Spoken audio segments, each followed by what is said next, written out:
Good morning, everyone. This is Gary McManus, state climatologist for Oklahoma with your Mesonet weather report. Well, things have gone from bad to worse, and I'm not talking about my hair. I'm talking about the drought.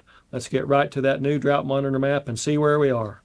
Lots and lots of red on this map. That's the second to the worst category. That's extreme drought. We have that across southwestern Oklahoma, much of the northeastern corner of the state, and then a splotch down in southeastern Oklahoma and up in north central Oklahoma. That's surrounded by lots of moderate to severe drought. Only the Oklahoma Panhandle and far northwest Oklahoma are doing, I guess you'd say, good at this point.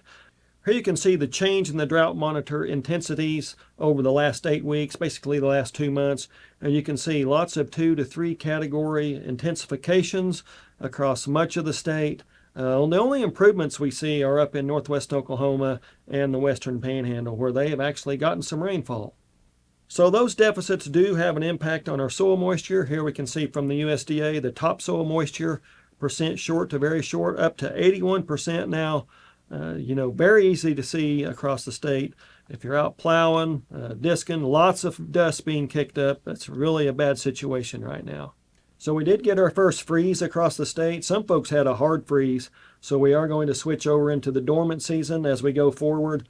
We do see from the relative greenness map from the Oklahoma Mesonet lots of red colors, very little green vegetation across the state, just really confined down to southeastern Oklahoma, parts of east central Oklahoma. Northeastern Oklahoma, very alarming to see that lack of green vegetation at this time of year. So that's definitely reflective of the drought conditions up in that part of the state.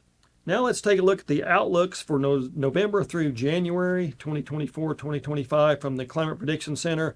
We see all of Oklahoma seeing increased odds of above normal temperatures, but especially southwest Oklahoma and the Panhandle, and increased odds of below normal precipitation, all except for the far northeastern corner, but especially down in southwestern Oklahoma and again the Panhandle.